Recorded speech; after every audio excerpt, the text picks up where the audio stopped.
Dominant protector. Credit to the author. 1781-90. Ang mga pangalan po na nandito ay galing sa mga name generator. Kaya kung meron man pagkakatulad sa mga pangalan ng totoong tao o lugar ito, ay tunay na hindi sinasadya. Alam ito ng matandang ninuno ng bahay na si York, ngunit alam din niya na walang matalinong tao ang bahay na iyon. Kinokolekta lang nila ang mga bagay na ito para sa master behind the scenes. Nagulat ang lahat ng naruroon sa sinabi ng matandang pamilya mo. Tila sa ibabaw lang ang natatagong lakas ng pamilya mo ngayon. Walang nakakaalam kung gaano karaming mga master at card ang mayroon sila sa kanilang pamilya. Sa palagay ko, hayaan na lang natin ang dati nating kaibigan mula sa pamilya Hale na agawin ang Chi Gathering Peel.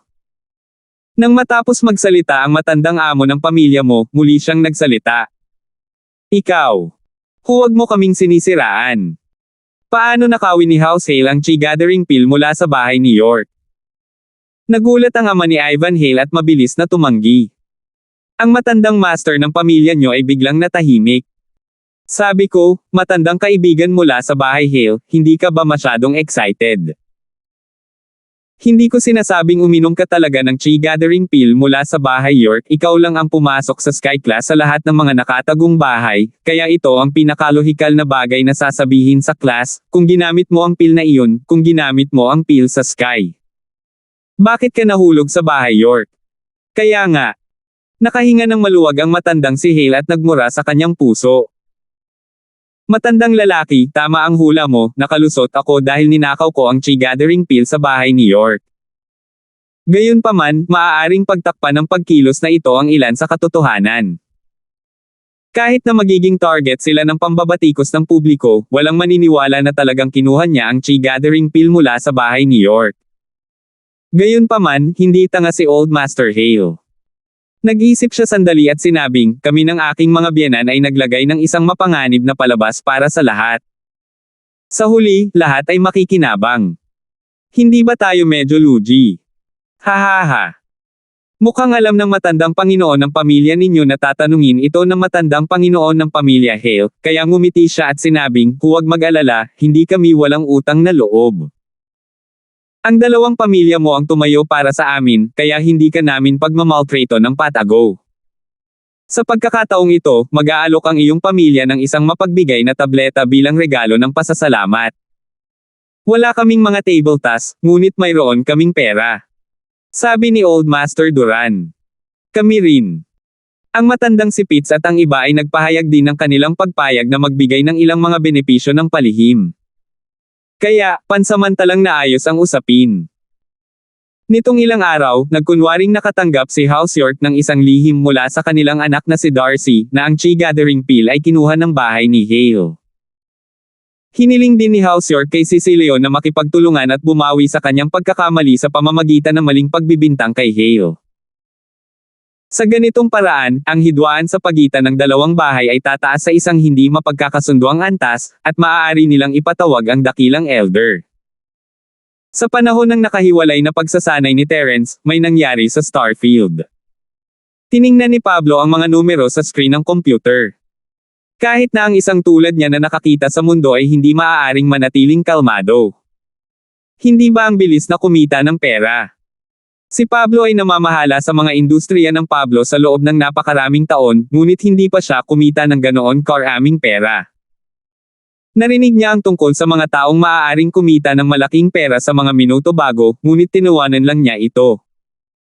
Ngunit ngayon, sa wakas ay naunawaan ni Pablo na ang gayong mga tao ay umiiral nga, at isa siya sa kanila. Siguradong kumikita ang futures market. Excited na kinuha ni Pablo ang kanyang telepono at tumawag sa isang Miguel Ann. Pablo bro, bakit ka tumatawag ulit? Di ba nag-usap lang tayo? Naipadala ko na sa email mo ang kasalukuyang kita, tingnan mo kung natanggap mo na. Tanong ng isang Miguel Ann. Natanggap ko, syempre natanggap ko. Kuya Miguel Ann, tinawagan lang kita dahil natanggap ko. Itong mga futures contract. Hindi ba sila kumikita ng kaunti? Tuwang-tuwa si Pablo ang perang natamo niya sa panahong ito ay halos taunang kita ng kumpanya. Haha, ganyan ang futures market. At saka dito ang kaibigan ni Jerwin, syempre mas kikita pa tayo. Ngumiti si Miguel Ann. Kailangan ko talagang magpasalamat kay Kuya Miguel Ann. Sa napakagandang paraan para kumita, hindi mo nakalimutan ang dati mong kapitbahay. Nagpapasalamat na sabi ni Pablo. Pablo bro, hindi mo ako kailangang pasalamatan. Kung mas maraming pera ang mayroon ka, mas marami kang kinikita sa futures.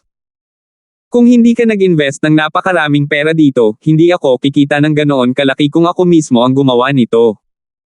Miguel Ann said nonchalantly, at saka, dumaan lang ito. Ang isang tupa ay parang nangunguna, ang dalawang tupa ay parang nagmamaneho. Haha, simpleng bagay lang. Kuya Miguel Ann, kung ganoon, hindi na ako magpapanggap. Hindi na ako magpasalamat. Pag-usapan natin ang seryosong negosyo. Ano sa tingin mo ang pagpapalaki ko ng puhunan ngayon? Tiningnan ni Pablo ang mga numero sa screen ng computer. Mahirap para sa kanya na hindi mag-alaw sa mga kita. Karagdagang pamumuhunan. Isang Miguel Anang, nalamigan, saglit, pagkatapos ay nagsabi, Pablo bro, may pondo pa ba ang mga industriya ng Pablo? Ang futures ay katuwaan lang. Mas mahalaga ang industriya. Miguel Ann bro, magiging tapat ako sa iyo. Dahil napakaganda ng futures market ngayon, gusto kong kumita ng malaki. Ang mga industriya ng Pablo ay umabot sa bottleneck, at kung walang sapat na kapital, mahirap makamit ang malaking pag-unlad. Kaya, gusto kong gamitin ang aking negosyo bilang collateral at humiram ng pera para maging malaki. Sabi ni Pablo. Ito. Medyo delikado, tama. Pablo bro, bilang isang matandang kapitbahay, sinasabi ko sa iyo na ang mga hinaharap ay mapanganib. Hindi ito ang garantisadong tubo na iniisip mo. Sabi ni Miguel Ann. Normal lang na lugi ang iba kapag kumikita ka, bakit hindi ka tumigil kapag tapos ka na? Habang sinasabi ito ng isang Miguel Ann, ipinagdadasal niya sa kanyang puso na hindi talaga sumuko si Pablo dahil sa kanya. Kung ginawa niya, tapos na sila. Ang lahat ng kanilang mga plano ay magiging walang kabuluhan at kailangan nilang magbayad ng malaking halaga ng pera. Haha, sabi nga, ang yaman ay nagmumula sa panganib. Gusto kong sumugal. Sabi ni Pablo. Kuya Pablo, isasaalang-alang mo ba ito? Napabuntong hininga ang isang Miguel Ann. Masyadong mataas ang panganib ng ganitong uri ng pamumuhunan. Okay lang para sa paminsan-minsang kasiyahan, ngunit pang matagalan. Kuya Miguel Ann, nakapagdesisyon na ako. This time, gagawa ako ng malaki. Sana huwag mo na akong hikayatin, ngunit suportahan mo ako ng buong lakas. Sabi ni Pablo. Buntong hininga, sige, dahil nakapagdesisyon ka na, wala na akong sasabihin pa. Muling bumantong hininga si Miguel Ann, walang magawang sinabing, gaano mo kalaki ang gusto mong gawin. Kuya Miguel Ann, pwede mo ba akong pahiram ng pera? Dahil ang iyong pamilya ay ayaw nang magpatakbo ng kanilang negosyo, bakit hindi mo ako suportahan? Sabi ni Pablo pagkatapos ng ilang pag-aalangan. Kuya Pablo, nagpapahiram sa'yo ng pera. Actually, sa relasyon natin, hindi problema sa akin na pautangin ka ng pera, pero dapat mong malaman na wala akong final say sa Ann family. Ang kuya ko na si Ann Mingri at tatay ko lahat nakatingin. Miguel Ann said, troubled. 1782. Kuya Miguel Ann, huwag kang mag-alala, hindi kita papautangin ng walang bayad. Paano ito, gagamitin ko ang lahat ng mga asset ng Pablo, bilang collateral, at maaari mong ibigay sa akin kung magkano ang pera na maaari mong ibigay sa akin, paano ito? Si Pablo mismo ay hindi alam kung bakit niya sasabihin ang isang bagay, ngunit kinuha niya ito para sa ipinagkaloob. I see. Miguel Ann muttered to herself, then said, maaari kong talakayin ito sa aking pamilya, ngunit kapatid na si Pablo, ipinapayo ko sa iyo na mag-ingat. Pagkatapos ng lahat, at sinasabi ko kung nawalan ka ng pera, dapat ko bang kunin ang negosyong ito o hindi? Kung gusto ko, hindi ako mapakali at maaawa sa iyo. Kung ayaw ko, siguradong hindi kakayanin ng pamilya ko, kaya. Kuya Miguel Ann, dahil isasangla ka, natural na magiging iyo ang ari-arian kapag nawala ang pera. Ano ang dapat pag-alinlanganan? Naiinip na pinutol ni Pablo ang isang Miguel Ann, hindi na kailangan pang sabihin, desidido na. Kuya Miguel Ann, bakit napaka-wishwashi mo pa rin? Sige, Tatalakayin ko ito kay kuya, at pagkatapos ay bibigyan ka ng tiyak na sagot. Sabi ni Miguel Ann. Sa katunayan, isang Miguel Ann at isang Mingri ang namamahala sa negosyo ng isang pamilya, at ang pinakamalaking shareholder ay ang kanilang ama, ang matandang Master Ann. Ngunit sa pagkakataong ito, isang Miguel Ann ang ganap na nagsisikap na linlangan si Pablo, kaya ang tinatawag na talakayan ay para lamang linlangan si Pablo. Siyempre, ang perang ito ay kabilang din sa negosyo ng isang pamilya. Ang dahilan kung bakit ginawa ito ng isang Miguel Ann ay para magkaroon ng magandang impresyon sa harap ng matanda, para maging handa ang isang Jerwin na pumalit bilang pinuno ng pamilya sa hinaharap. Gayunpaman, ang isang Miguel Ann ay nagdial pa rin ng numero ng kanyang kapatid na isang Mingri pagkatapos ibaba ang telepono. Nagkunwari siyang kausap ang isang Mingri sa telepono. Ang mga tawag sa telepono ni Miguel Ann ay na-record lahat. Ginawa niya iyon para mag-artista.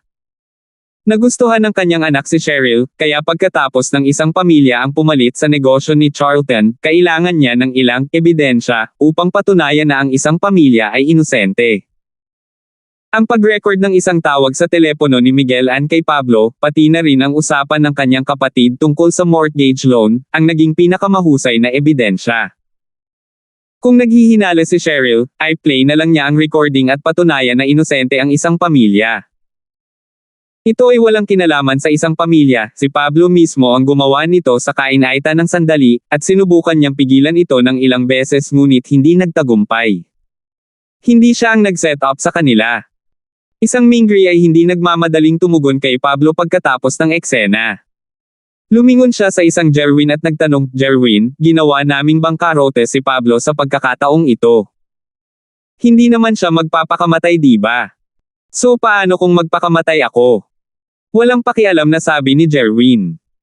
"Kung magpapakamatay ka, ang ating pamilya ay hindi direktang magkasala. Ano ang nangyari sa pagitan mo at ni Cheryl?" Nag-aalalang sabi ni Miguel Ann. "Hehe, patay na si Pablo, at wala nang maaasahan si Cheryl. Mas madali para sa akin na makuha ang puso niya ngayon, pero kung hindi mamatay si Pablo, nag-aalala ako na may gagawin siya." Bagamat napakalakas ng hypnotist mula sa mga firewolves, malamang na hindi napagtanto ni Pablo na may nangyayaring hindi kapanipaniwala, ngunit mas mabuting maging ligtas kaysa magsisi. "Mas magiging kalmado ako kung patay na siya," sabi ni Jerwin. "I see. I'm relieved to hear that. I can do whatever I want now." Tumango si Miguel Ann. Kinuha niya ang kanyang telepono at dinial ang numero ni Pablo. Kasabay nito, sa isang abandonadong pabrika sa ilalim ng lupa sa Starfield, nakaupo ang isang binata na may malamig na mukha. Ang kanyang mukha ay puno ng galit, ayaw, panghihinayang at panghihinayang. Debro, ang isang Jerwin ay medyo tanga at matapang. Siya ay sapat na matapang na gawin ang anumang bagay, at iyon ang dahilan kung bakit nakuha niya ang suporta ng mga firewolves. Sa kabilang banda, ang isang tulad mo, na matalino at maingat, ay hindi gumagawa ng mabuti sa kanya sa mga firewolves. Napaka-unfair. Ang lalaking ito ay ang pinakamataas na tagapayo ng kanyang pangalan ay OG, na nangangahulugan na siya ay mas mahusay kaysa kay Zhuge Liang. At itong kapatid na si De ay isang Josh, isang pinsan ni Jerwin. Siya ang namamahala sa ilegal na negosyo ng kidney trafficking sa Starfield, at ginagawa niya ito sa loob ng maraming taon nang hindi nagkakamali, ngunit pinutol ng pagdating ni Jerwin ang landas na ito ng kita. Kinailangan niyang aminin na ang mga kinita ni Jerwin sa buwang iyon ay higit pa sa kinita niya sa mga nakaraang taon, ngunit isa pa rin itong isang beses na deal, at hindi na niya ito magagawang muli sa hinaharap. Medyo nadismaya si Josh nang makita niyang nakilala ng mga firewolves ang kanyang walang ingat na kapatid. Sa mga tuntunin ng diskarte at katalinuhan, hindi siya mababa sa isang Jerwin, at mas mature siya kaysa sa isang Jerwin. Gayunpaman, hindi siya kumikita ng kasing dami ng isang Jerwin, kaya naman hindi niya nakuha ang atensyon ng mga firewolves. Sa pagtingin sa mga katulong sa paligid niya, ang pinakamalakas ay isang Golden Class Master, habang si Jerwin ay may Mystic Class Master, isang propesor, at isang makapangyarihang hypnotist. Hindi payag si Josh na sumuko, at pagkatapos timbangin ang mga kalamangan at kahinaan, nagpasya siyang gumawa ng ibang bagay gusto niyang kumita. Siyempre, Nagawa na ni Jerwin ang lahat ng ilegal na bagay na maaaring gawin sa Starfield, at iyon ang pinaka-ikinagalit ni Josh. Hindi niya gustong pumunta sa ibang mga lungsod, gayunpaman, dahil ang Starfield ay ang kanyang lumang base. Pamilyar siya sa lahat ng lugar at may kalamangan sa lupain. Kaya naman, pagkatapos isaalang-alang ng isang Josh ang iba't ibang mga propesyon, itinuon niya ang kanyang mga mata sa industriya ng magnanakaw, dahil nagulat siya nang makitang ang mga orihinal na gang ng magnanakaw sa lungsod ng Starfield ay tila nawala ng walang bakas. Pagkatapos ng lahat, isang Josh ang gumagawa ng ilegal na negosyo ng organ trafficking dito sa loob ng ilang taon, at kilala niya ang mga tao sa underworld. Kaya nang malaman niyang nawala na ang organisasyon ng magnanakaw, nagpasya siyang pumalit at magtayo ng organisasyon ng magnanakaw para magsimulang magnakaw. Pagkatapos ng lahat, ang tanging bagay na hindi ginawa ni Jerwin ay magnakaw.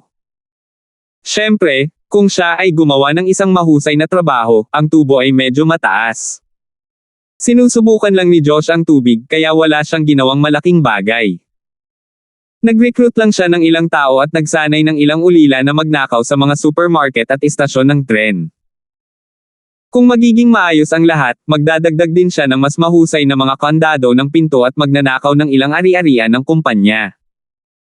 Siyempre, ang biglaang paglitaw ng grupong ito ng mga tao sa lungsod ng Starfield ay tiyak na maakit ang atensyon ng mga taong may lihim na motibo mahirap hawakan kung may nangyaring mali. Kaya't para pagtakpan ito, hiniling ng isang Josh ang kanyang mga ginintoang masters na magtayo ng isang entablado kasama ang mga ulila at magtanghal sa Night Market Street. Gusto nilang i-claim na ito ay isang circo, kaya hindi nila kailangang mag-alala tungkol sa pag-iimbestiga. 1783. Naniniwala siya na kung gagawing mabuti ang negosyong ito ay magiging magandang pagkakakitaan, ngunit ang ikinagalit niya ay kara-rating lang niya sa lungsod ng Starfield at ang kanyang mga tauhan ay nahuling nagnanakaw sa supermarket, na ikinagalit niya ng husto. Gaya nga ng kasabihan, bawat kabayo ay nagkakamali, bawat tao ay nagkakamali. Hindi maiiwasang magkamali ang mga tao sa linyang ito ng trabaho, ngunit ang pangunahing problema ay kasi simula pa lang niya at nagkamali na siya. Paano ito matitiis ng isang Josh? Kung siya ay nahuli ng mga pulis, ayos lang, ngunit ang ilang mga masungit na kabataan ang naglantad sa kanya. Lalo nitong ikinainis ang isang Josh. Siguradong gagantihan ang mga hamarang sa kanyang plano. Kuya De, nalaman na namin ang pagkakakilanlan ng mga ilong na iyon. Natanggap ni OJ ang ulat mula sa kanyang mga tauhan at mabilis na sinabi sa isang Josh. Oh, sino ang gumawa nito? Mabilis na tanong ni Josh. Wala kaming anumang balita sa Land Rover, ngunit ayon sa aming pagsisiyasat, ang Audi S5 ay madalas na nasa loob at labas ng tanawin ng dagat na lugar ng Bay Villa. Ang aming mga tao ay pumunta doon at nalaman na ang pangalan ng may-ari ay Cheryl, ang anak ng mga industriya ng Pablo, Chairman, Pablo. Para sa iba, sabi ni OG, dapat kasama niya sila. Hindi na natin kailangang alamin. May target na tayo. Damn it, does Pablo Industries, daughter think she's all that? Hahanap ako ng ilang kapatid at susunugin ko ang bahay niya. Ipapaalam ko sa kanya ang kahihinatnan ng pakikialam sa plano ko. Sunugin sila hanggang mamatay. Si Josh ay talagang isang walang awa na tao, ang pagpatay at pagsunog ay karaniwan sa kanya. Pero bro, ayon sa investigasyon namin, nag-trip si Cheryl at walang tao sa bahay. Kahit sunugin pa namin, hindi niya kayang sunugin. Para sa mga mayayaman na tulad nila, hindi naman big deal na magsunog ng bahay, di ba? Sabi ni OG. Nag-trip ka. Kung gayon, ano ang gagawin natin? Tanong ng isang Josh. Bakit hindi natin?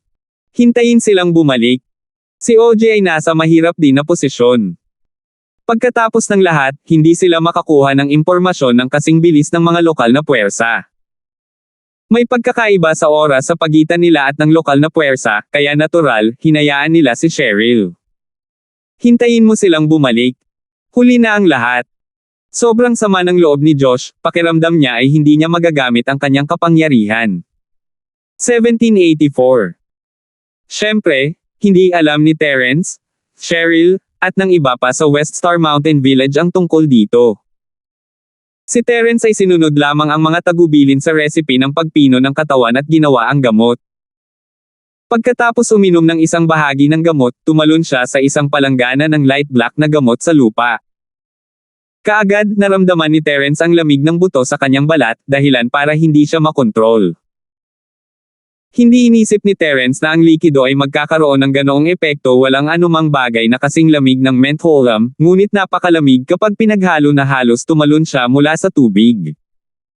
Sa kabutihang palad, alam ni Terence na ito ay isang kinakailangang yugto bago niya maabot ang ikalawang yugto ng sining ng Dragon Mastery. Magnanga lang ang ngipin niya at matiis. Kung hindi niya sinasadyang matapan ang palayok ng panggamot na likido na pinaghirapan niyang ihanda, magiging mahirap na ihanda muli ang parehong palayok ng panggamot na likido. Maraming mga halamang gamot dito na hindi pinatubo ng matandang Linford sa kanyang hardin, at bihira ang mga ito.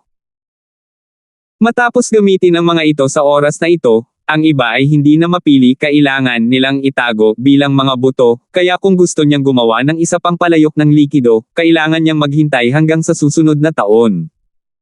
Hindi nang ahas si Terence na maging pabaya.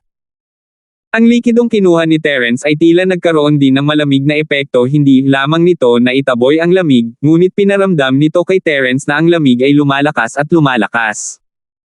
Hindi na kinaya ni Terence at gusto niyang gamitin ang sining ng Dragon Mastery para labanan ito. Gayunpaman, napakalinaw pa rin ang isip ni Terence. Alam niya na kapag ang gamot na ito ay ginamit upang pinuhin ang kanyang katawan, hindi niya magagamit ang kanyang chi upang labanan ito. Kung hindi, ang pagpino ay mabibigo at ang ninanais na epekto ay hindi makakamit. Kaya, walang pagpipilian si Terence kundi ang tahimik na tiisin ang lamig. Mabuti na lang at hindi nagamaan ang pakiramdam ni Terence nang ibabad siya sa gamot ng matandang Linford noong bata pa siya. Kinagat niya ang kanyang mga ngipin at nagtiyaga. Mas masakit na ngayon, pero kinakaya pa rin. Naisip niya si Trixie. Ang mga huling araw ni Trixie ay napakalamig araw-araw, at nalampasan niya ito. Mas masama ba siya sa kanya? Kaya't itinikom ni Terence ang kanyang mga ngipin, ipinikit ang kanyang mga mata, at tahimik na umupo sa palanggana, naghihintay sa pagdating ng oras. Ayon sa recipe ng body refinement, kailangan niyang magbabad ng 24 na oras bago makumplito ang body refinement, at hindi nang ahas si Terence na magsayang ng kahit isang segundo. Mabuti na lang at mas maikli ang body refinement sa pagkakataong ito, hindi kasing haba ng unang foundation stage. Noon, halos araw-araw ay binababad ng matandang Linford si Terence sa likido, ngunit syempre, iba ang sakit.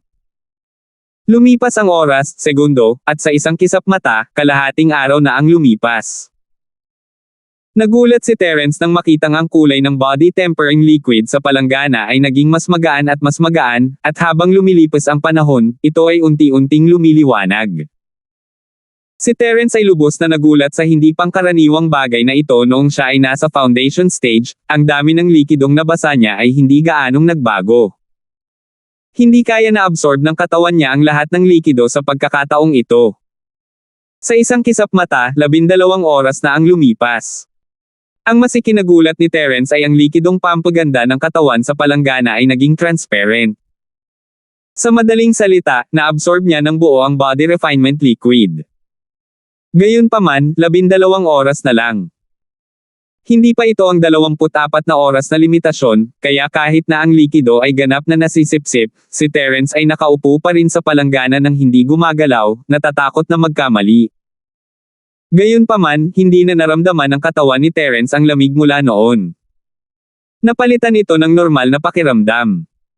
Parang malinis na tubig lang ang tubig na ginagamit sa paliligo, walang espesyal.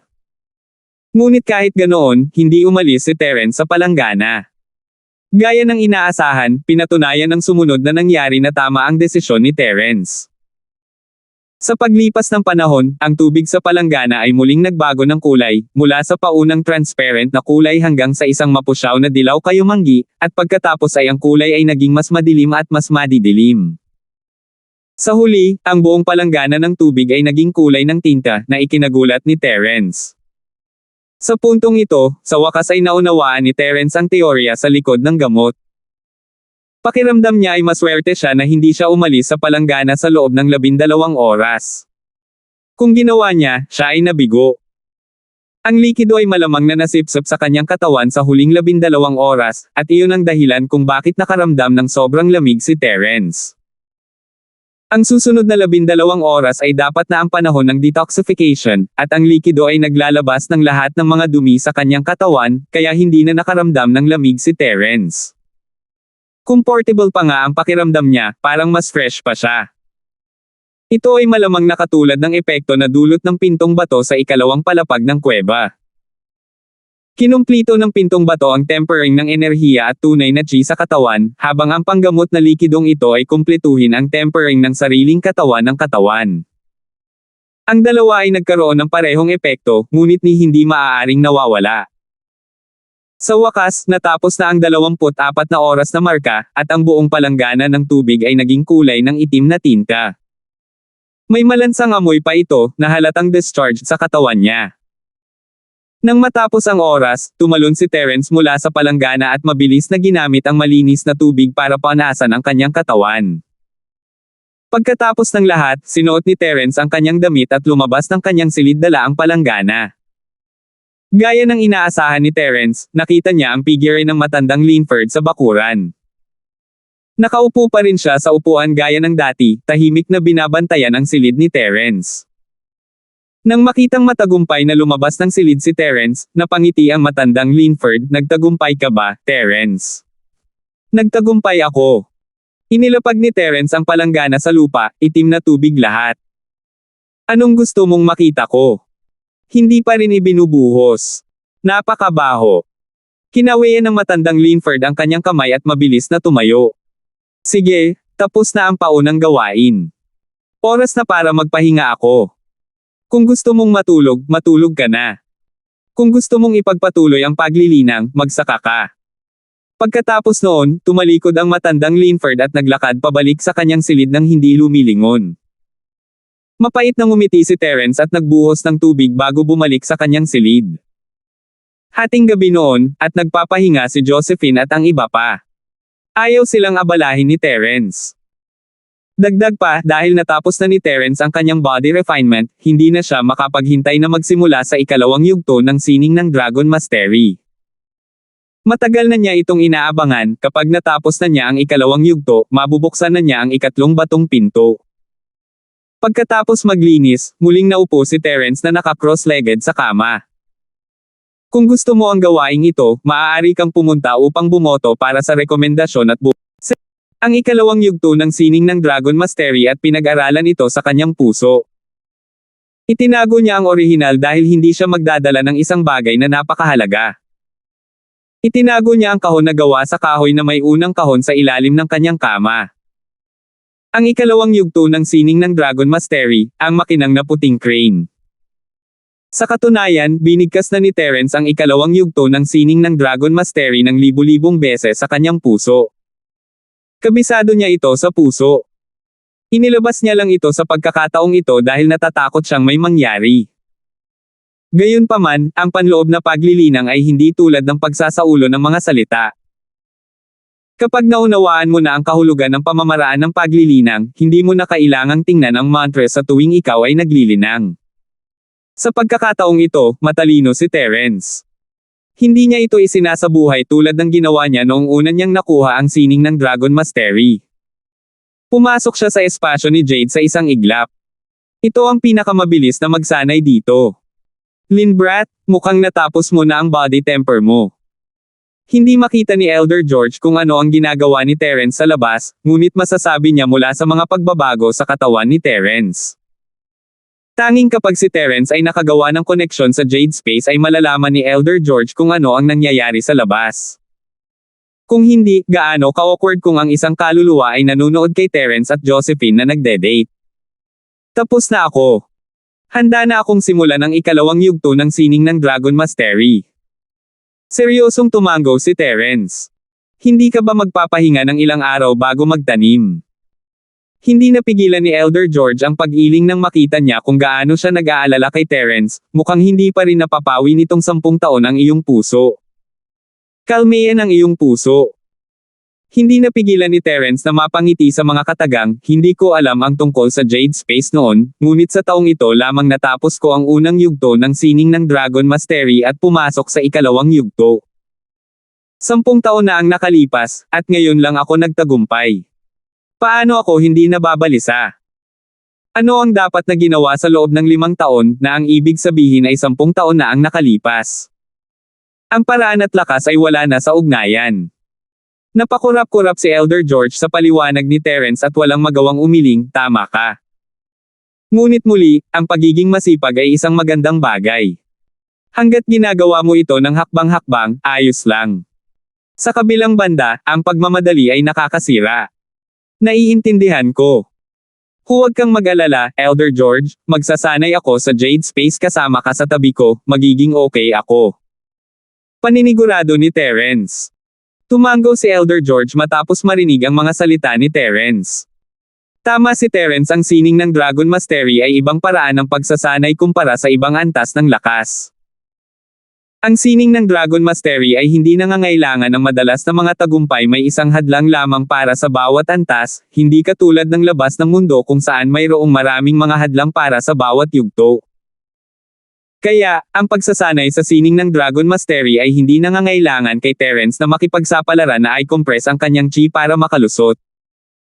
Dahan-dahan lang niya itong maiipon, at hindi ito magiging malaking problema. Nang makitang walang ibang sinabi si Elder George, hindi na rin nagsalita si Terence. Sinundan niya ang ikalawang yugto ng sining ng Dragon Mastery at sinimulan itong iikot sa kanyang katawan. Biglang, ang enerhiya sa espasyo ng Jade ay tila natipon ng isang malaking invisible net, pagkatapos ay mabilis na sumugod sa gilid ni Terence. Ang bilis ng pagtitipon ay mas mabilis pa kaysa noong nakapasok si Terence.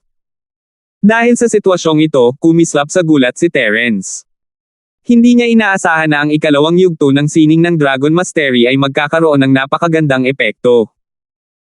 Siyempre, hindi huminto si Terence sa pagsasanay dahil lang sa kakaibang phenomenon. Nakaupo sa malayo si Elder George, hindi nagpapakita ng anumang espesyal na ekspresyon. Nangangahulugan ito na normal ang pangyayari, kung hindi ay nagsimula na siyang magsalita. Sa susunod na sandali, naramdaman ni Terence na parang biglang bumukas ang lahat ng acupuncture point sa kanyang katawan, at ang enerhiya na natipon sa Jade Space ay mabilis na dumaloy sa katawan ni Terence sa pamamagitan ng kanyang acupuncture point. Gayunpaman, ang ikinagulat ni Terence ay pagkatapos na pumasok ang enerhiya sa kanyang acupuncture point, tila hindi ito na-absorb ng kanyang mga meridian, ngunit direktang pumasok sa kanyang katawan. Ang pakiramdam na ito ay katulad ng foundation stage. 10 taon na ang nakararaan noong nagsimula pa lang siyang linangin ang sining ng Dragon Mastery. Sa oras na iyon, ang kanyang mga meridian ay hindi makapag-imbak ng anumang tunay na chi noong siya ay nagsimulang mag-cultivate. Matapos makapasok ang tunay na chi sa kanyang katawan, ginamit ito upang pandayin ang kanyang katawan. Gayunpaman, ito ang unang proseso na pinagdaanan ng bawat spiritual practitioner. Nagsaliksik si Terence at alam niya na ang fenomeno na ito ay tinatawag na foundation. Sa pamamagitan lamang ng magandang pundasyon makakaipon ng enerhiya ang mga meridian. Gayunpaman, ang pangalawang pagkakataon na tulad nito ay isang bagay na hindi pa niya narinig. Dahil matagal nang natapos ni Terence ang foundation stage, ang sining ng Dragon Mastery na ito ay nagbibigay sa kanya ng isa pang pagkakataon sa foundation stage. Naiintindihan ni Terence kung bakit ito ay mas mabilis iba ito sa labas ng mundo, pagkatapos ng lahat. Walang gaanong chi sa labas ng mundo, kaya hindi nito maidudulot ang biglaang epekto ng pag-iipon ng enerhiya. Ang enerhiya sa espasyo ng Jade, gayunpaman, ay walang katapusan, kaya natural, ito ay mas mabilis na bumuo ng isang pundasyon. Bago mo sinimulang linangin ang ikalawang yugto ng sining ng Dragon Mastery, pinainit mo na ang iyong katawan. Sa makatuwid, kailangan mong pumasok sa yugto ng pagtatatag ng pundasyon sa pangalawang pagkakataon. Ito ay isang normal na kababalaghan. Huwag mag-alala, at huwag subukang lumaban. Mabagal na umalangaw-ngaw ang boses ni Elder George, at lumuwag ang puso ni Terence. Matapos mag-relax si Terence, ang bilis ng kanyang pagsasanay ay biglang tumaas. Ang hindi alam ni Terence ay ang pagsasanay ay may malaking kinalaman sa estado ng pag-iisip ng isang tao.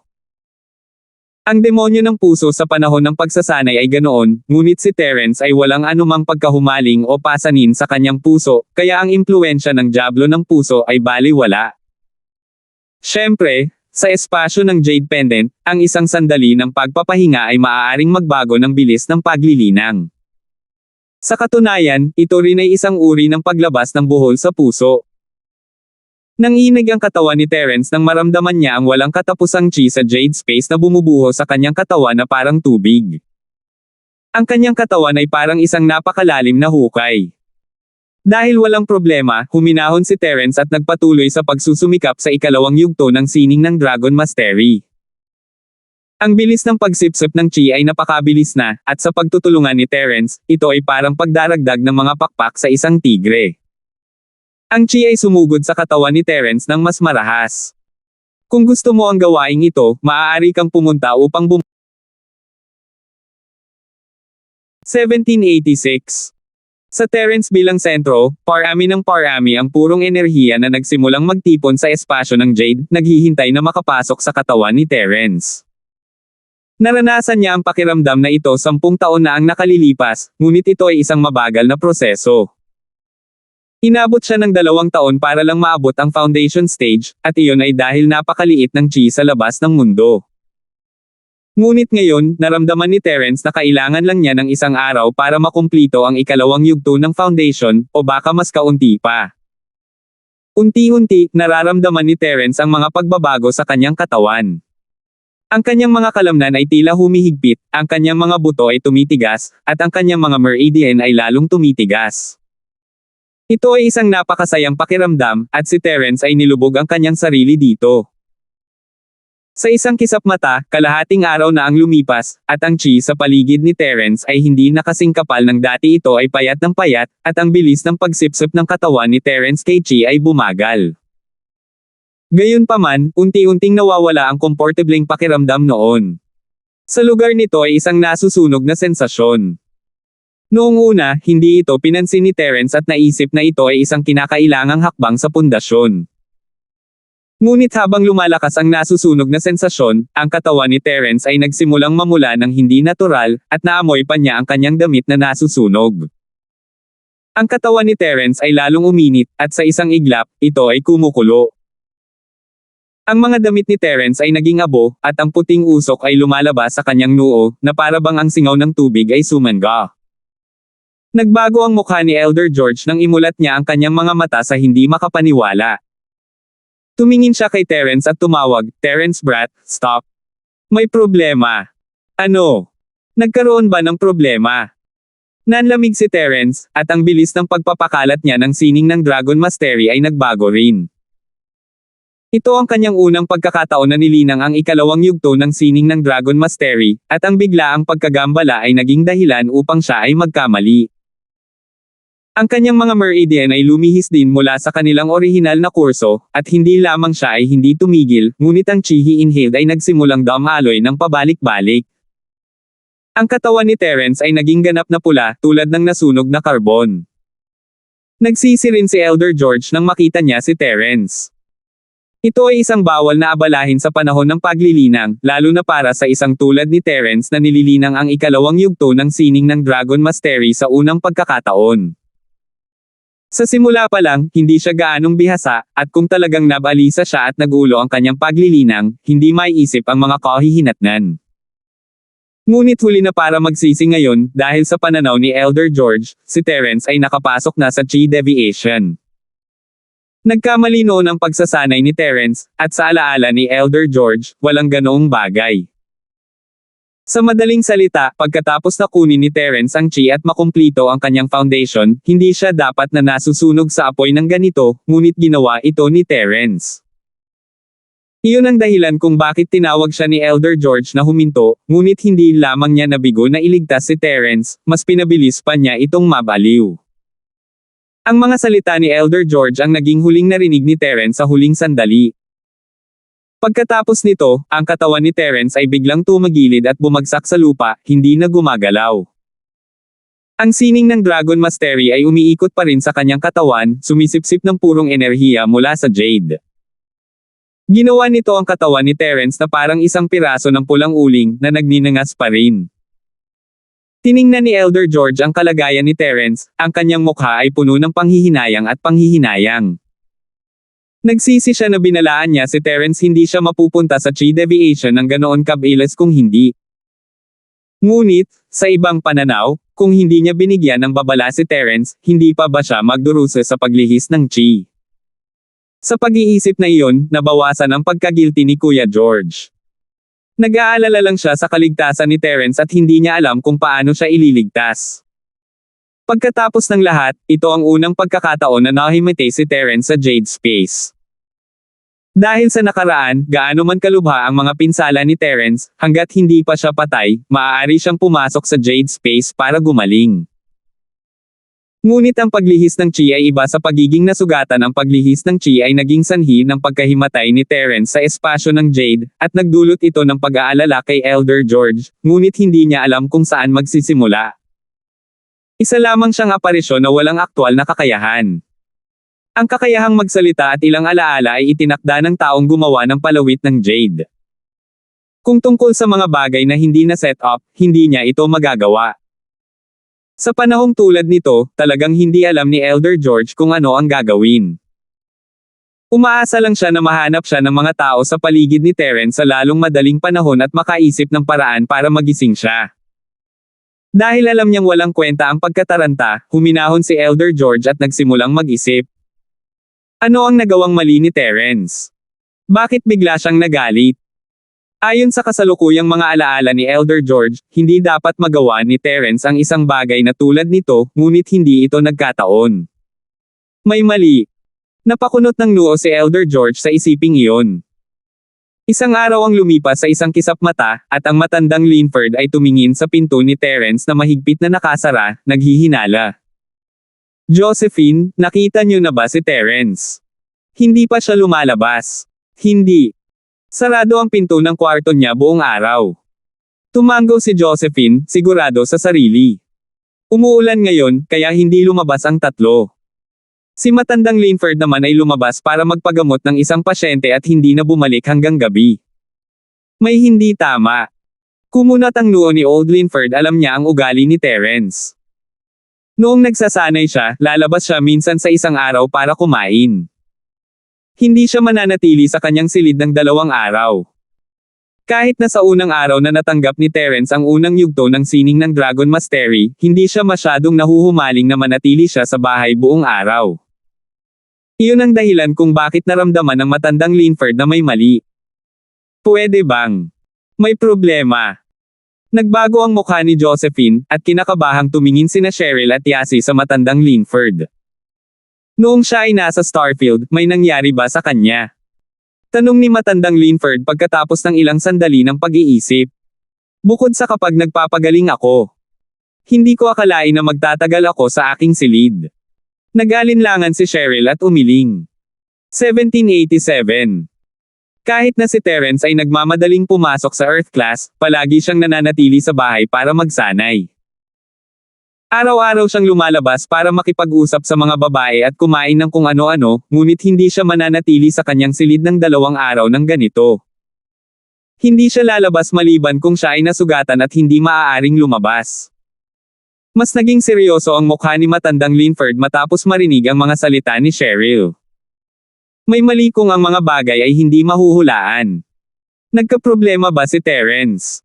Kaya, si Terence ay maaaring magkaroon ng problema. Hindi sigurado si Old Linford, ngunit nag-aalala siya, pupunta ako at titingnan. Gusto rin naming pumunta. Walang malay na sabi ni Josephine. Sige, sumunod ka sa likod ko at huwag kang maingay. Kung talagang nawalan siya ng oras sa kanyang cultivation, hindi natin siya iistorbahin. Paalala ni Old Linford. Tumango si Josephine at ang iba pa. Nagtipto ang matandang Linford sa kwarto ni Terence at itinulak ang pinto. Si Terence ay hindi kailanman nag-lock ng kanyang pinto kapag siya ay nagsasanay sa bahay, at walang sinumang tagalabas dito, kaya hindi siya natatakot sa mga taong makagambala sa kanya. Noong una, gusto ng matandang Linford na mag-ingat na huwag gumawa ng anumang ingay nang itulak niya ang pinto, ngunit nang makita niya ang nasa loob, nagulat siya. Mabilis niyang itinulak ang pinto at pumasok, napabulalas, anong problema, Terence? Si Terence ay nakahiga sa lupa, ang kanyang buong katawan ay pula. Ang kanyang damit at ang kahoy na kama ay matagal nang naging abo, at si Terence ay nakahiga sa gitna ng abo. Narinig ni na Josephine, Cheryl, at Yasi ang sigaw ng matandang Linford at nagmadali rin silang pumasok sa bahay, ngunit nang makita nilang hubot-hubad si Terence, namula ang kanilang mga mukha. Pula lang iyon, ngunit wala na silang pakialam sa kahihiyan, dahil kasing pula ng nilutong alimango ang katawan ni Terence. At hindi lang iyon, nang makalapit sila kay Terence, parang nasusunog sila. Lolo Linford, ano ang problema ni Terence? Tanong ni Josephine, walang pakialam sa kanyang pagkamahiyain. Nakakunot din ang mga kilay ni Donovan Linford, hindi niya rin alam kung ano ang nangyari, at kung bakit naging ganito si Terence. Hindi ako sigurado, ngunit tiyak na may problema. Seryosong sabi ni Old Linford, malinaw na hindi ito pagsasanay, ang pagsasanay ay hindi nangangahulugang nakahiga sa lupa at hindi gumagalaw. May nangyaring mali. Dahil doon, inabot ng matandang Linford ang kanyang kamay at hinawakan ang katawan ni Terence. Kahit sa kanyang Vajra body, sinunog pa rin siya ni Terence. Buti na lang at hindi siya nasugatan, pero kung ibang tao, baka mapaso sila. Mabilis na binawi ng matandang Linford ang kanyang kamay matapos itong hawakan, mas naging seryoso ang kanyang mukha. Naranasan na ba ni Lil, Terence ang katulad na sitwasyon noon? Well, hindi naman. Umiling si Josephine pagkatapos maalala. Ngunit, hindi niya ginawa, ngunit sa tingin ko si Yasi ay. Biglang naalala ni Cheryl ang panahon ng biglang nilanat si Yasi hindi pa nagtagal. Ito ay katulad ng sitwasyon ni Terence ngayon, ang kanyang buong katawan ay namumula na parang luto, at ito ay nakakatakot. Ang pagkakaiba lang ay si Yasi ay may malay noon, ngunit si Terence ay walang malay ngayon. Oh! Pinag-uusapan mo ba ang oras na nalason ka ng lason sa apoy? Naalala ni Old Linford na tinawagan siya ni Terence noon at sinabi sa kanya ang tungkol kay Yasi. Tama. Noon nalason siya ng fire poison, pero medyo iba ang sitwasyon. Tumango si Cheryl. Biglang lumabas ang lagnat ni Yasi. Bata pa lang daw siya, problema na ito. Pero yung kay Terence. Problema siguro pagkatapos niyang magtanim. Tumango si Old Linford bilang pagsang-ayon. Mukhang matalino si Cheryl na makita ang pagkakaiba sa isang iglap. Paano mo nalutas ang kalagayan ni Yasi noon? Tanong ni Old Linford. Uminom ako ng isang uri ng gamot para sugpuin ito. Sabi ni Yasi, pero iba si Cheryl bro. Alam ni Yasi na iba ang katawan niya kay Terence, kaya mabilis siyang nagpaliwanag kay Lolo Linford para hindi siya mapunta sa maling landas. Totoo. Dapat ay iba. Sinubok muli ni Old Linford ang paghinga ni Terence, na nanganganib sa panganib na masunog. Huminahon siya pagkatapos matiyak na normal ang paghinga ni Terence, baka may nangyaring mali sa panahon ng cultivation. Dito muna kayo, tatawagan ko. Huminga ng malalim si Old Linford, hindi niya nakontak ang taong iyon sa mga nakaraang taon, ngunit sa pagkakataong ito, para kay Terence, kailangan niya. Dahil ang sitwasyon ngayon ni Terence ay lampas sa kanyang kakayahang lutisin. Sige. Sumangayon si Josephine nang walang pag-aalinlangan. Nakakahiya, ngunit buhay ni Terence ang nakataya. Wala na siyang pakialam sa ibang bagay. At saka, girlfriend na siya ni Terence, at habang hindi pa sila ganoon ka-close, ituturing na lang niya itong isang karanasan, hindi siya masyadong magugulat o mapapahiya sa hinaharap. Si Yasi, sa kabilang banda, ay nakasimangot habang inabot niya ang kanyang kamay ng may pagtataka, hinawakan ang katawan ni Terence. Yasi, mag-ingat, huwag hawakan ang anumang bagay. Tumalon si Cheryl, ang init na ito. Kung ito ay sa isang normal na tao, hindi ba sila masusunog hanggang mamatay? Si Donovan Linford ay may sariling lihim na pamamaraan, at habang hindi siya mukhang nasugatan, siya ay nagngangalit pa rin sa kanyang mga ngipin dahil sa init. Paano maihahambing ni Yasi iyon? Gayunpaman, ang mga salita ni Cheryl ay huli pa rin. Hinawakan na ng kamay ni Yasi ang balikat ni Terence, na naging mapatla sa mukha ni na Cheryl at Josephine. Sa sandaling dumampi ang kamay ni Yasi sa katawan ni Terence, isang "Chila" ang narinig. Kakapasok lang ni Yasi mula sa labas, umuulan, kaya medyo basa ang kamay niya. Para bang ang lahat ng kahalumigmigan ay sumangga sa isang iglap na nakakatakot. Gayunpaman, tulad ng pag-aalala ni Josephine at Cheryl kay Yasi, may kakaibang nangyari. Si Yasi ay kumilos na parang hindi niya naramdaman ang init mula sa katawan ni Terence. Hindi nagbago ang ekspresyon niya. Sa susunod na sandali, ang pulang kulay sa katawan ni Terence ay tila hamina ng husto, ngunit ang katawan ni Yasi ay biglang naging pula. Ang kamay na hinawakan niya sa balikat ni Terence ay parang konduktor na naglilipat ng init ni Terence sa kanyang katawan. Napakainit.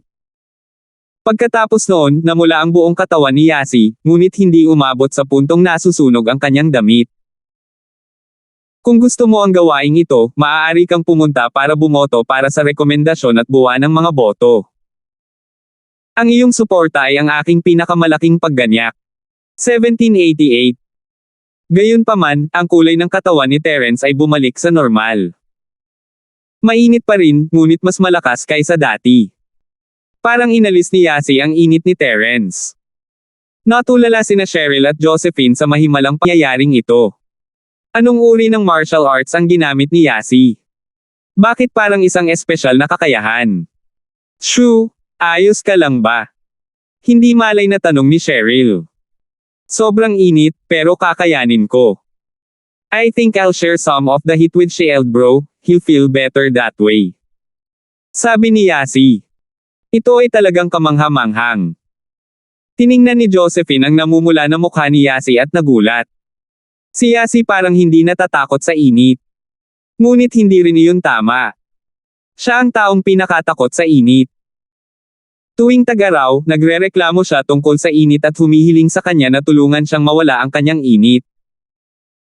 Upang maging mas tumpak, si Yasi ang pinakalumalaban sa init na tao. Bagaman natatakot siya sa init, ang init ay hindi mapanganib sa kanya. Kung sino pa yan, matagal na silang namatay.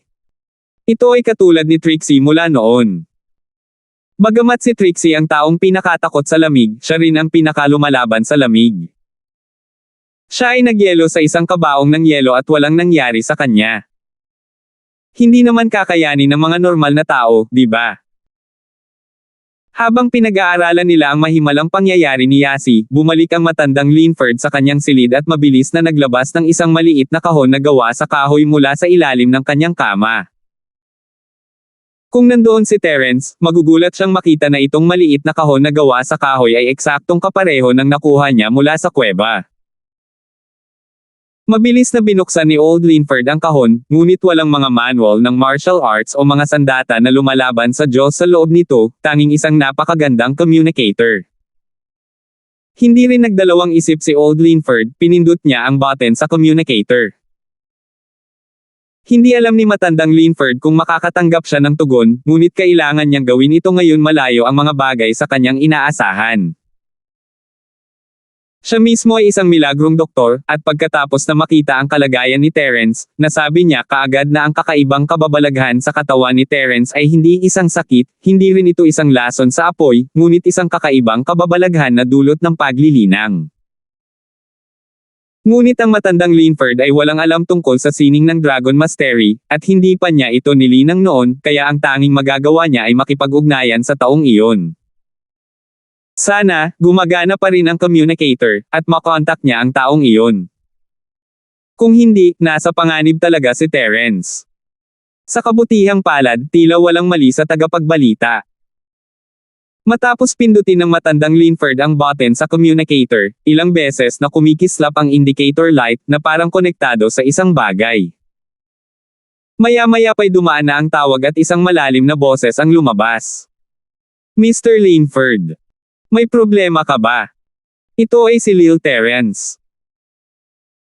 Matapos buksan ni Lil Terence ang pintong bato sa ikalawang antas ng kuweba, sinimulan niyang sanayin ang ikalawang yugto ng sining ng Dragon Mastery, ngunit pagkatapos ng pagsasanay nito, ang kanyang katawan ay naging sobrang init.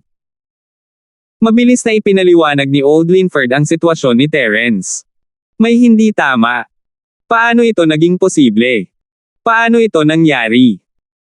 Halatang natulala ang nasa kabilang dulo ng communication device at medyo hindi makapaniwala. Tama, hindi ka ba isang banal na manghuhula? Bakit hindi mo kalkulahin ang problema sa pagkakataong ito? Tanong ni Old Linford. Ano ang nangyari kay Terence? Hindi ito isang bagay na mahuhulaan ko. Mapait na ngumiti ang nasa kabilang dulo ng tagapagbalita, nagkamali ako nang sinubukan kong hulaan ang kanyang sitwasyon sa huling pagkakataon. Hindi natin magagamit ang sentido komun para mahulaan ang kanyang sitwasyon. Anong gagawin natin ngayon? Tanong ni Old Linford. Pupunta ako dyan, hintayin mo ako. Sabi ng tao sa kabilang dulo ng communication device. Kaya mo bang lumayo? Walang problema. Tanong ni Old Linford. Nanatili ako dito at hindi sinundan si Master sa lugar na iyon noon. Dahil napahinto sandali ang nasa kabilang dulo ng communication device. Sige, hihintayin kita. Nakahinga ng maluwag si Old Linford sa taong ito dito, maaaring malutas ang problema. Matapos ang tawag, mabilis na bumalik ang matandang Linford sa silid ni Terence at nakita ang mahimalang eksena. Yasi, ikaw ay... Tumingin si Old Linford kay Yasi, natigilan. Ikaw. Maaari ka talagang magpainit. Oo, sa palagay ko ay makakapagpahinga ng kaunti si Shieldbro sa ganitong paraan. Kung hindi, natatakot akong mamatay siya sa init. Naramdaman ni Yasi na maaari niyang ibahagi ang kaunting init ni Terence at hindi ito magpapulala sa problema ni Terence. Sige. Nagulat si Old Linford, ngunit tumango pa rin siya. Dahil si Yasi ay may ganoong espesyal na katawan, hinayaan niya itong ibahagi ang kaunting init kay Terence sa ngayon. Hindi ito sinabi ng matandang Linford ng malakas, ngunit lalo siyang na-curious kay Yasi. Binanggit nga ni Terence na ang katawan ni Yasi ay tila nalason ng apoy, ngunit ayon sa mga obserbasyon ng matandang Linford, siya ay ganap na maayos. Ngayon lang nalaman ng matandang Linford na mali siya. Dagdag pa, hindi ito lason sa apoy. Paano makakasama ng init ang isang taong may lason sa apoy? Kung siya ay nasa isang mainit na kapaligiran, matagal na siyang namatay sa lason ng apoy. Paano pa siya magiging maayos? Ngunit kahit nakakaiba ito, ang matandang Linford ay wala sa mood na isipin ang tungkol kay Yasi ngayon. Ang problema ni Terence ay ang pangunahing punto ang lalaki ay pumayag na pumunta, ngunit ang West Star Village ay malayo, at ang matandang Linford ay nag-aalab sa pagkabalisa. Hikab. Humikab si Yasi. Medyo inaantok na siya. Gabi na at nakaupo pa rin siya sa tabi ni Terence. Hinawakan niya ang balikat ni Terence at hindi nang ahas na lumayo. Sa katawan ni Terence, tinakpin din siya ng matandang Linford ng manipis na kumot. Dahil tinulungan siya ni Yasi na makibahagi sa malaking bahagi ng init, hindi nasunog ang manipis na kumot. Yasi, kung pagod ka, maaari kang magpahinga. Tiningnan ni matandang Linford kung gaano siya pagod, at hindi niya kayang hayaan siyang magpatuloy. Kung tutusin, nakikita niya na habang hindi nanganganib ang kanyang buhay, ito ay isang napakasakit na gawain. Hindi ko kaya. Paano kung sunugin ito ni Shieldbro kung matutulog ako? Umiling si Yasi. Paano ito? Yasi, bakit hindi mo yakapin si Terence para matulog, hindi ba? Sabi ni Josephine pagkatapos ng ilang pag-aalangan. Bagamat medyo hindi siya comfortable sa desisyong ito, para sa kaligtasan ni Terence, maaari lang niyang hayaan si Yasi na magkaroon nito. Maging si Josephine mismo ay hindi pa natulog ng ganoon kalapit kay Terence, ngunit ang kondisyon ni Terence ay apurahan. Kung umalis si Yasi at may nangyari talaga kay Terence, pagsisisihan niya ito. 1789. Ito. Hindi ba napakaganda? Hindi inisip ni Cheryl na angkop na yakapin ni Yasi si Terence para matulog. Kung talagang magkasama silang natulog, mahirap sabihin kung ano ang mangyayari sa pagitan ni Terence at Yasi. Makukumpirma ang pagkakakilanlan ni Yasi bilang pangalawang asawa. Sige, sikreto mo lang, huwag mong sabihin kay Shieldbro. Si Yasi, sa kabilang banda, ay nahulog sa tabi ni Terence, niyakap siya, at nakatulog. Masyado siyang pagod, at kinailangan niyang ibahagi ang init kay Terence. Hindi niya mapabayaan ang kanyang pag-iingat, ngunit ngayong kalong na niya si Terence, mas gumaan ang pakiramdam niya. Kaya niyang magpahinga ng walang anumang pag-aalala. Nagkatinginan sina Josephine at Cheryl nang walang magawa. Si Josephine ay walang magawa dahil ang mga benepisyo na dapat ay sa kanya ay kinuha ng iba, habang si Cheryl ay walang magawa dahil si Yasi ay tila bumabagsak ng palalim. Para kay Josephine, bagaman hindi niya ito tinanggihan, hindi rin siya nagbigay ng anumang malinaw na pangako. Nag-iisip pa si Cheryl. Ano ang dapat niyang gawin sa kinabukasan ni Yasi? Dapat magpahinga ang lahat. Baka bukas lang dumating ang kaibigang hinahanap ko. Baka malutas niya ang problemang ito. Bagamat sinabi ito ng matandang Linford, bakas pa rin sa kanyang mga mata ang pag-aalala. Kahit ang taong iyon ay nagsabi na hindi niya hinulaan ang sakuna ni Terence, at sinabi rin niya na ang sitwasyong ito ay hindi malamang na mangyari. Tila ang mga bagay ay lampas sa kanyang imahinasyon. Gayunpaman, ang tanging bagay na maaari nilang gawin ngayon ay maghintay. Lumipas ang gabi, at maagang nagising ang matandang Linford kinaumagahan. Si Josephine at Cheryl ay gising na rin halatang walang nakatulog ng maayos, at lahat sila ay nag-aalala tungkol kay Terence. Magandang umaga, Lolo Linford. Binati ni na Cheryl at Josephine ang matandang Linford. Magandang umaga din sa inyo. Tumingin si matandang Linford sa mga madilim na bilog sa ilalim ng mga mata ni na Josephine at Cheryl at hindi napigil ang umiling, hindi kayo nakatulog ng maayos, di ba? Paano ako makakatulog ng maayos sa ganitong oras? Parehong sinabi ni na Josephine at Cheryl, lahat kami ay nag-aalala kay Terence. Tumango si Old Linford, at pumasok silang tatlo sa kwarto ni Terence para makita si Yasi na mahimbing na natutulog sa ibabaw niya. Hindi sila nakaimik, malamang si Yasi ang may pinakamasarap na tulog ngayong gabi, di ba? Mukhang si Yasi ang pinakamasarap na nakatulog. Walang magawang sabi ni Cheryl, kalimutan mo na ito, huwag natin siyang istorbohin. Pagod na siya. Magpahinga muna sila. Gigisingan natin sila kapag dumating na ang mga reinforcement na binanggit ni Lolo Linford. Pumayag si Old Linford, oo, nakakatuwang makita na maayos sila. Ngayon, hihintayin na lang natin na dumating ang kaibigan ko. Bagamat hindi bumalik sina Josephine at Cheryl sa bahay para abalahin sina Terence at Yasi, wala silang mood na gumawa ng iba. Ang matandang Linford ay nakahiga sa sopa sa courtyard na naghihintay sa pagdating ng tao, habang si Josephine at Cheryl ay tahimik na nakaupo sa gilid. Walang nasa mood makipag-usap. Sa isang kisap mata, lumipas na ang umaga. Habang nababalisa sina Josephine at Cheryl, nakakita sila ng isang figure na tumatakbo palapit sa kanila ng buong bilis. Ang sitwasyong ito ay nagbigay kay Josephine at Cheryl ng malaking pagkabigla. Ang mga mata ng matandang Linford ay kumislap sa pananabik, at bumangon siya mula sa kanyang upuan. Papalapit ng papalapit ang figure, at sa sandaling tumayo ang matandang Linford, nasa bakana na siya ng bakuran. Nagkatinginan sina Cheryl at Josephine sa gulat. Ang bilis ng anino ay hindi kapani-paniwalang mabilis. Noong una nilang nakita ang anino, ito ay isang malabong imahe lamang na 300 hanggang 400 metro ang layo. Gayunpaman, nang tumayo ang matandang Linford, nasa harapan na nila ito. Gayunpaman, ang taong ito ay nakadamit tulad ng isang Taoist, na nagbibigay ng pakiramdam ng isang celestial na nilalang. Lubos na hinangaan siya ni na Josephine at Cheryl.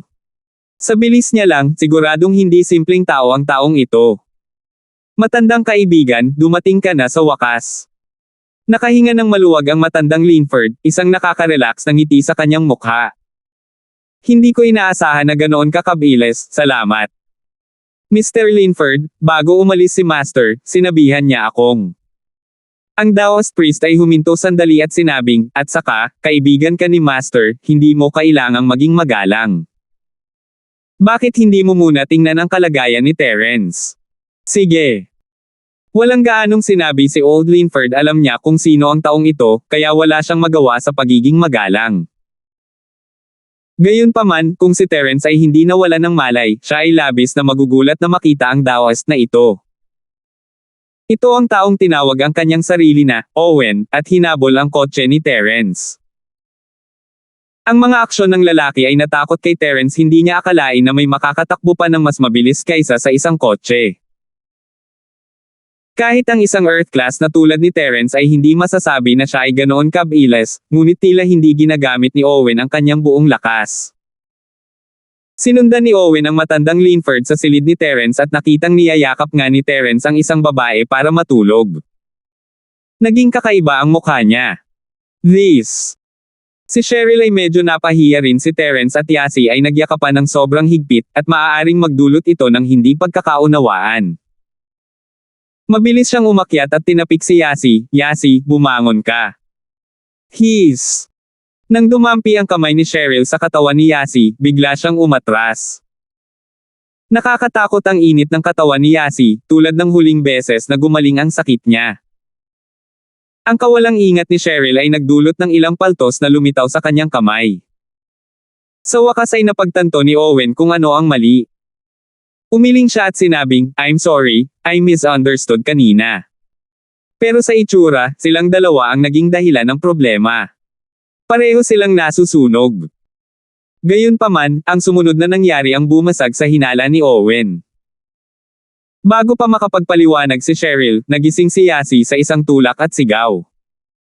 Binuksan niya ang kanyang mga mata at bumangon mula sa lupa. Anong meron? Anong meron? Si Yasi, sa kabilang banda, ay walang malay, at ang kanyang katawan ay natural na umalis sa gilid ni Terence. Ang temperatura ng katawan ni Terence ay tumaas hanggang sa pinakamataas nito sa sandaling iyon, at ang kumot na nakatikip sa kanya ay naging abo. Napatingin si Owen kay Yasi na nagtataka. She's sharing the heat with Terence. Ganito, napaka-magical. Tumango si Old Linford at kumuha ng isang bote ng gamot mula sa medical kit sa kwarto ni Terence. Binigay niya kay Cheryl. Magiging maayos ang paso pagkatapos mong ilapat. 1790. Oh, salamat. Kinuha ni Cheryl ang bote at biglang napagtanto na wala sa kanya si Terence. Nagulat siya at walang pakialam sa pagiging mahiyain niya. "Shoo, bakit mo binitawan?" Oh. Agad na nagising si Yasi at mabilis na ipinatong ang kanyang kamay sa katawan ni Terence. Naging mas maliwanag din ang kulay ng katawan ni Terence, ngunit ang balat ni Yasi ay naging pula mula sa puti. Yasi, nandito ang mga tao ni Lolo Linford, mangyaring makipagtulungan sa kanya at hayaan siyang suriin si Terence upang makita kung ano ang mali. Sabi ni Josephine kay Yasi. Oh, okay. Tumango si Yasi, nagtaas baba ang kanyang mga mata sa katawan ni Terence habang pinagsisisihan niya ang kanyang desisyon na katulog ba siya kahapon. Buntong hininga, maganda sana kung may nangyari sa pagitan ni Cheryl Bro at sa kanya kung gayon siya ang magiging tunay niyang asawa, si Yasi, at si Josephine at Trixie ay hindi na maikukumpara sa kanya. Gayunpaman, sa sobrang pagod niya kahapon ay nakatulog agad siya pagkahulog. Natural, walang nangyari. Yasi, anong tinitingin-tingin mo? Sinaway ni Cheryl si Yasi matapos makita ang kanyang ginagawa. Oh, hindi. Natural na ayaw aminin ni Yasi. Nakita ko na, at hindi mo pa rin aaminin. Sinaman siya ng tingin ni Cheryl. Kung gayon ay nakita mo na ito, kaya bakit hindi ko magawa? Tanong ni Yasi. Ako. Hindi nakaimik si Cheryl. Naisip niya sa kanyang sarili, I saw it unintentionally, you saw it on purpose. How is that same? Bukod pa rito, ang mga mata nito ay hindi tumitingin sa kanyang pribadong bahagi. Hindi maiwasan ni Cheryl na ma-curious sa isiping iyon, gayunpaman, at natural na lumipad ang kanyang mga mata kay Terence. Nako! Malabo si Cheryl sis at gusto ko rin siyang makita, pero nahuli ko siya. Sagot ni Yasi. Malapit nang sumabog si Cheryl. Gusto niyang punitin ang bibig ni Yasi ngunit bigla niyang naalala ang temperatura ng katawan ni Yasi at tumigil. She shook her headlessly and huwag kang magsalita ng kalokohan, I didn't. Sige, ayos lang kung nakita mo siya, hayaan mo muna itong lolo na tingnan ang kalagayan ni Terence, ha? Hindi alam ni Josephine kung matatawa o maiiyak kay Cheryl at Yasi, wala man lang siyang sinabi ng pinagtitinginan si Terence, gayunpaman ay nagagalit sila sa isa't isa. Nasa harapan na ni Owen si Terence nang magsalita si Josephine. Hinawakan niya ang mga meridian ni Terence at sumimangot, paano ito? Mabilis na tanong ni Old Linford. Bata, alisin mo ang iyong kamay. Tingnan ko. Sabi ni Owen kay Yasi. Aalisin ko. Madyay init siya. Huwag mo itong sunugin. Nagbabala si Yasi, ngunit bumitaw pa rin. Muling namula ang katawan ni Terence sa sandaling umalis ang kamay ni Yasi, ngunit tila walang pakialam si Owen. Ang kanyang kamay ay nasa meridian pa rin ni Terence, at ang kanyang ekspresyon ay hindi nagbabago, na parang hindi niya maramdaman ang init ng katawan ni Terence. Nagulat sina Cheryl at Josephine, ngunit ang matandang Linford ay tila hindi nagulat, na parang natural lang. May nangyaring mali sa kanyang cultivation at napunta siya sa chi deviation. Maya-maya, sabi ni Owen, ang totoong chi sa katawan ko ay magulo, ngunit walang mali sa aking mga meridian. Ito ay tanda ng paglihis ng chi. Chi deviation. Naisip na ito ng matandang Linford noon, ngunit kakaiba pa rin ang pakiramdam niya nang si Owen mismo ang nagsabi nito. Paano siya nabaliw?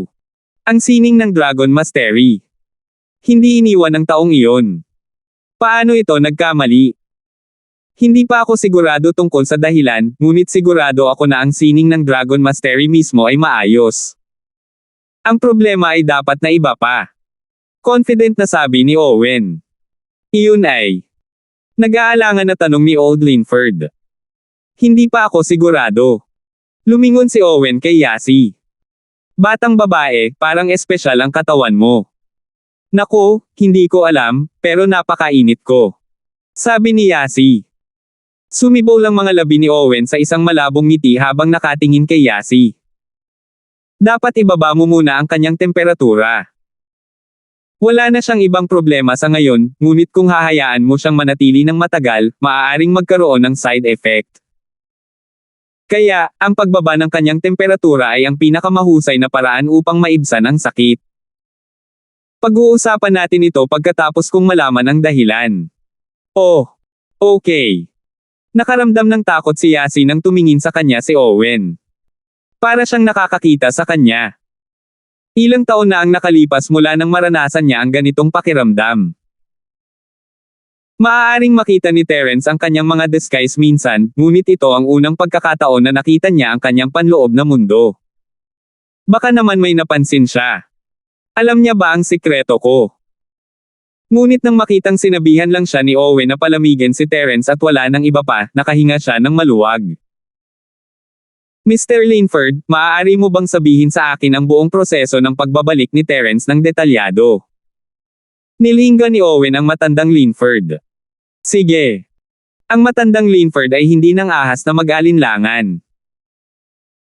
Naglaan siya ng ilang sandali upang ayusin ang kanyang mga salita at nagsimula mula sa sandaling umuwi si Terence. Sinabi kay Owen kung paano nakuha ni Terence ang ikalawang yugto ng sining ng Dragon Mastery at nagsimulang magsanay. Siyempre, walang sinabi sa kanya ang matandang Linford tungkol sa kuweba dahil nandoon si Josephine at ang iba pa, ngunit alam pa rin ni Owen. Alam ko ang dahilan. Pinutol ni Owen ang matandang Linford, hindi maaaring palitan ang race 8 ng body tempering. Bagamat ang nakapapahingang prutas ay maaaring palitan ng iba pang mga halamang gamot na makapagtutuon at makapagpapakalma ng isipan, kung ang dami ay hindi tumpak, ito ay magkakamali. Ang kasalukuyang kalagayan ni Terence ay sanhi ng hindi niya kayang sugpuin ang ikalawang yugto ng kanyang chi. Ang kanyang chi ay isang uri ng yang, at kapag siya ay nagngangalit, ang kanyang katawan ay mag-iinit sa isang nakakatakot na antas. Kaya iyon ang dahilan. Agad na napalitan ng panghihinayang ang mukha ng matandang Linford, kung alam ko lang na magkakaroon ng problema, hindi ko na siya hinayaang gumamit ng ibang gamot para palitan ang nakapapahingang prutas. Iyon ang dahilan. Tumango si Owen at sinabing, pero paano ko ito mareresolba? Ang matandang Linford ay nanghihinayang, ngunit ang pinaka-inaalala niya ngayon ay kung paano gamutin ang paglihis ng chi ni Terence. Hindi ko natapos ang pangungusap ko. I mean, kahit alam ko ang dahilan, wala akong magagawa. Mukha namang walang magawa si Owen. Ako. Hindi pa ako umabot sa ganoong level. Kung nandito si Master o ang Master ni Terence, dapat may magawa sila. Salamat po at sinamahan ninyo ako, ingat lagi mga Master.